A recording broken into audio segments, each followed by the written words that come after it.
Welcome, fellow veterans. From the tip of the spear to in the rear with the gear. I went from active duty infantry to reserve component logistician. I'm your host, CEO, entrepreneur, trial lawyer, and Lieutenant Colonel retired John Barry. The military lessons that I learned helped me grow an 8-figure business that has maintained consistent annual double-digit growth, landing on the Inc. 5000 list of fastest growing companies in America every year for the past 7 years, and has allowed me to continue to serve America's heroes.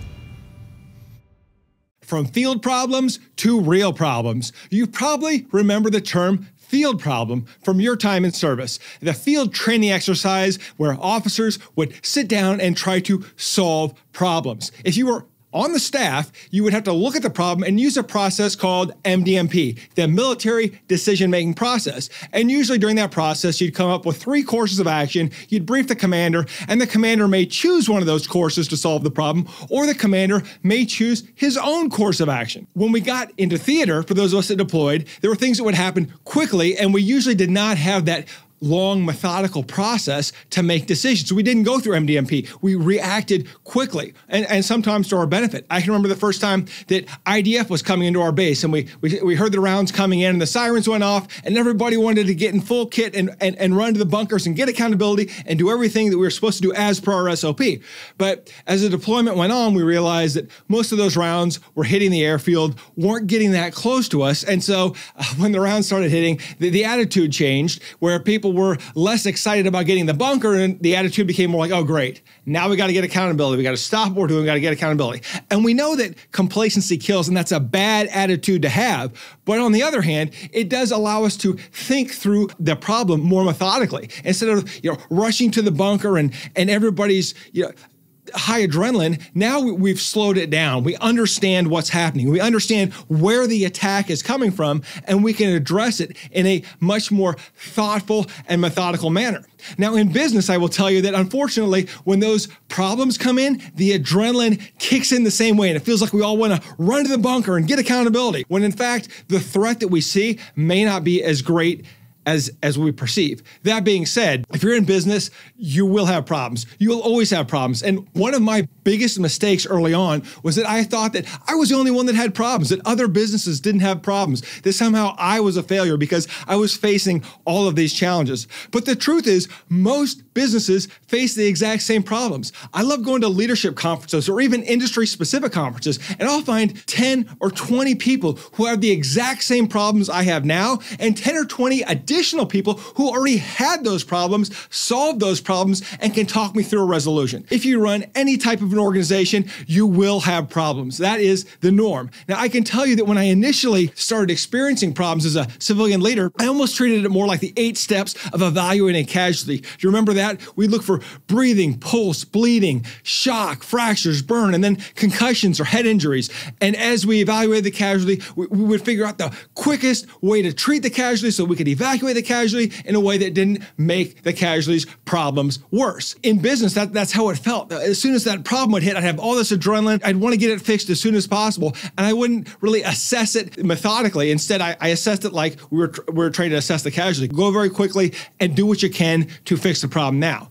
And I will tell you that many times I came up with the wrong solution because I was so hurried to fix the problem, because it was whack-a-mole. As soon as one problem pops up, here comes another and another and another, and you cannot solve all the problems. When I think back to the most serious problems I was facing 3 years ago, and this is, journal, diary, write these big problems down, because I'll tell you how the same experience I did. I look at things that happened 3 years ago, and I look back through what was bothering me most. Now, they don't even register as a threat. I don't lose sleep over them at night. It isn't that big of a deal, right? Because I've developed better systems. I have more experience, and I have more resilient leaders on my team who will solve those problems.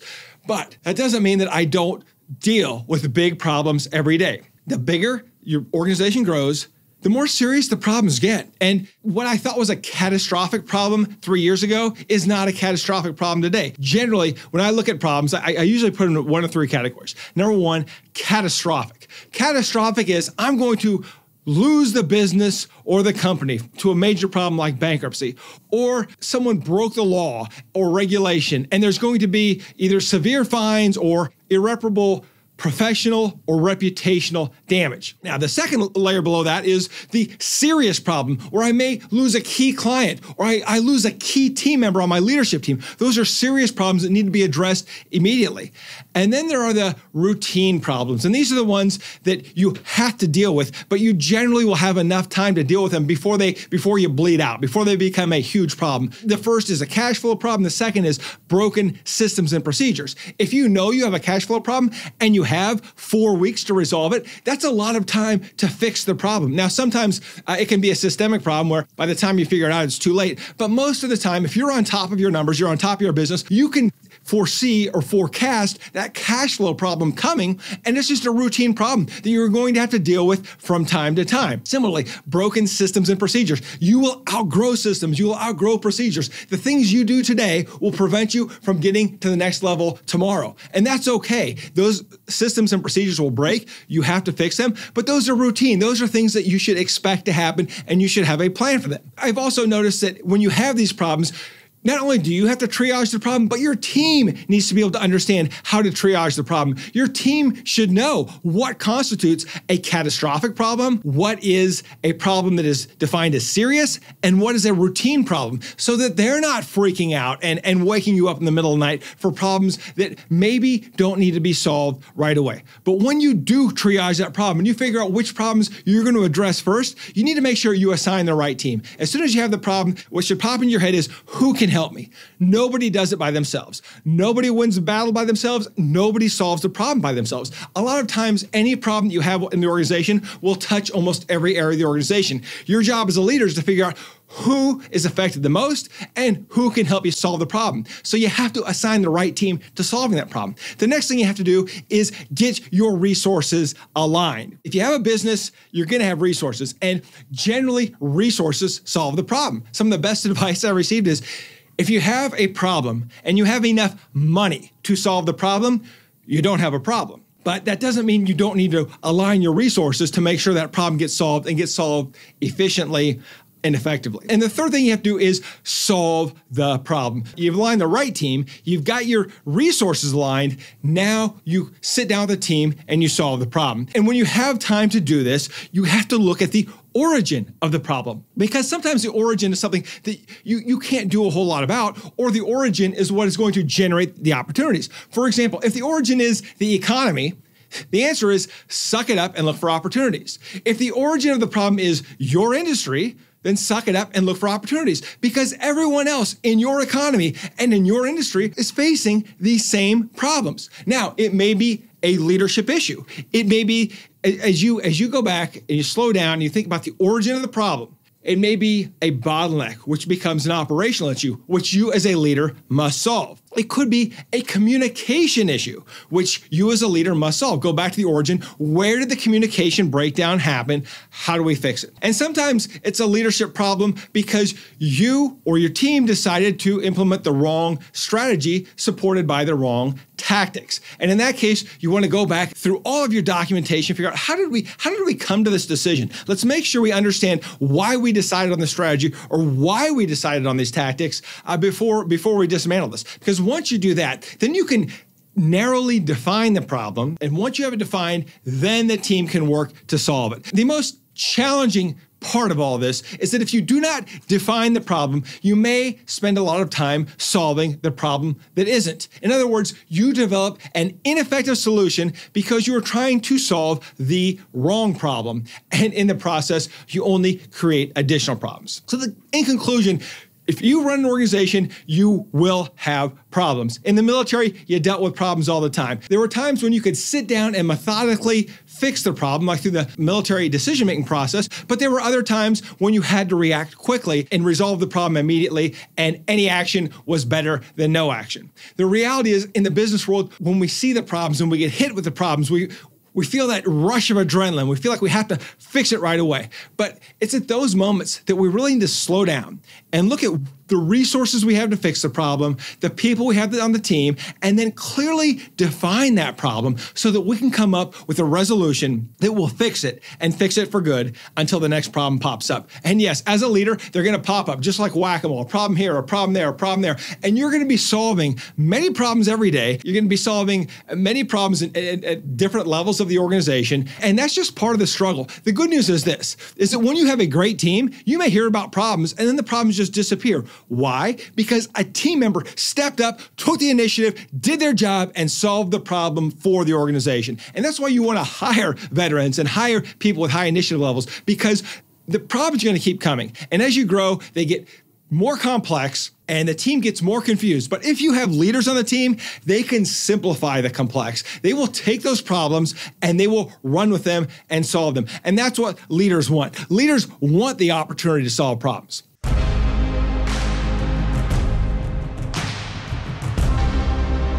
After action review. Every organization has its problems and they don't stop coming. Number two, the bigger the organization, the bigger the problems.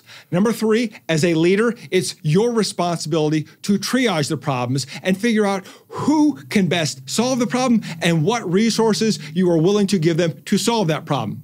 3 down. Problems teach lessons and grow leaders, but there is a cost, and some lessons are more expensive than others.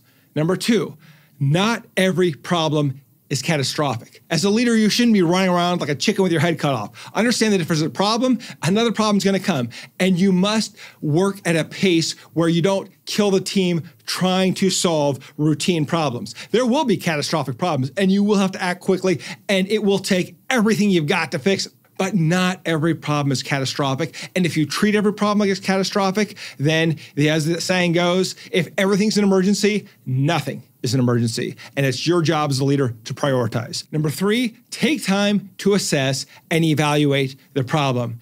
Your job as a leader is to keep a cool head and to keep those around you cool, to let them know that you're in charge and that you've got this and that together as a team, we will get through this.